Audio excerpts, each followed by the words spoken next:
The U.S. locked itself into two schools, narrow schools of economic thought, and this has ultimately led to its decline. What got me thinking about this was Mark Carney the other day just mentioned the Chicago School of Economic Theory and the problems with that. And I thought it's probably gone over most people's heads because they don't know necessarily what that is. So the two schools of economic thought from the U.S. are from the early mid-20th century. There's the Chicago School, which is sort of the extreme free market, let the market sort things out, let people sort of just figure out how they're going to survive, a survival of the fittest attitude, and the market will eventually continue to regulate itself and be more or less self-regulating. That the society can provide for things by virtue of the fact that people have money. So you earn your money and you pay for your health care. You earn your money and you pay for your school. It's the extreme capitalist model.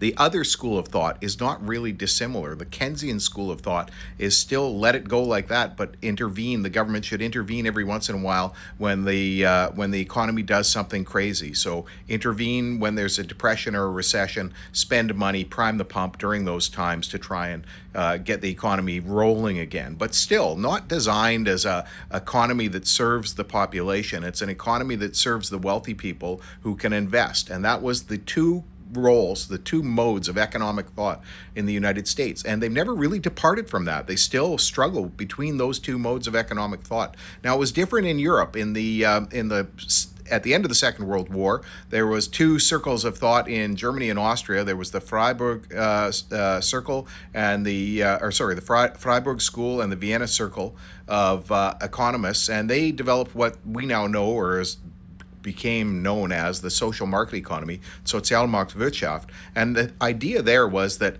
the economy exists for the purpose of the population, and that you want a strong economy, yes, and you want competition, you want a competitive society that can compete and improve all the time, but you want to use the benefits of that economy for the purpose of social goals, so healthcare, education, and alleviating poverty, things like that.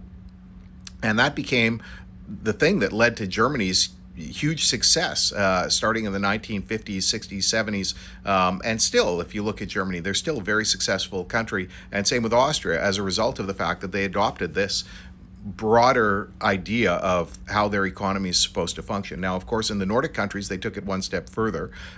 In Sweden, Denmark, Norway, Finland, and even the Netherlands, they looked at it and they said, okay, well, there's more social goals, social goods that we can do, so long as we've got a strong economy. And they've done very well. I mean, obviously, their living standard is the highest and they're the happiest people in the world. Compare that to the United States, where we've got some of the most unhappy people in the world. Now, Canada struggled, okay? We're right next to the U.S., and so we are heavily influenced by their two schools of economic thought, their narrow two schools. Although lots of people point to the Nordic countries and say, well, we should be looking at these countries and trying to emulate them. When the conservatives are in power, we go closer to the Chicago School. Pierre Poilievre is not smart enough to know that's what he's espousing, but that is what he's espousing. Basically, no government intervention in the economy, toll roads, everything you pay for, and survival of the fittest. Whereas the liberals have always been not in the Keynesian school, more closer to the European thought that we'll have social programs, we'll have things to balance the economy. We're not just priming the pump to correct things when we're in a wild fluctuation such as a recession or a depression. We're actually just going to be spending money for the benefit of the society, like early childhood education, child poverty. Now we've got, of course, free dental care for children, and things that are for good societal goods like healthcare. And that has been the sort of the liberal mantra in Canada. But we've always have this, the U.S. as our model, our measurement against it. Now, the narrow-mindedness of the U.S. models has led really to their downfall because they've failed in education. They've got the least educated society of the G7. There's many, large illiterate population in the U.S. Clearly, they're not critical thinkers because they reelected Trump.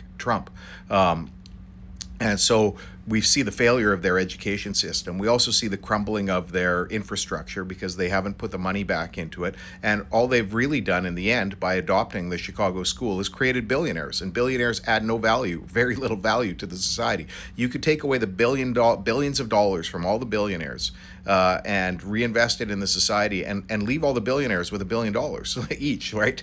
They've created extreme wealth without thinking about the economy existing for the purpose of the people. And now we've got the worst of it. We've got the worst of it because we've got the extreme wealth now have taken over in a coup the U.S. government, and they're racist. Elon Musk and others. The DEI attacks are just making racism normalized, and they're hugely wealthy, and they don't do anything for the benefit of the society at all. And now they're going around and they're basically destroying the U.S. government. And so the U.S. is being turned from the world's policeman, which it was reluctantly. At least it maintained stability. It wasn't great, and many of us had very legitimate criticisms of it.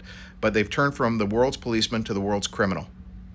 And it really starts with the fact that they modeled themselves on these two economic models without thinking about the long-term effects. And the long-term effects are that they've degraded their society and eroded social cohesion and undermined their education system. They no longer prize education and intelligence. They prize something else as a result of it. And here we are, to the detriment of the world, because they couldn't think outside of the box, couldn't think beyond those two economic models.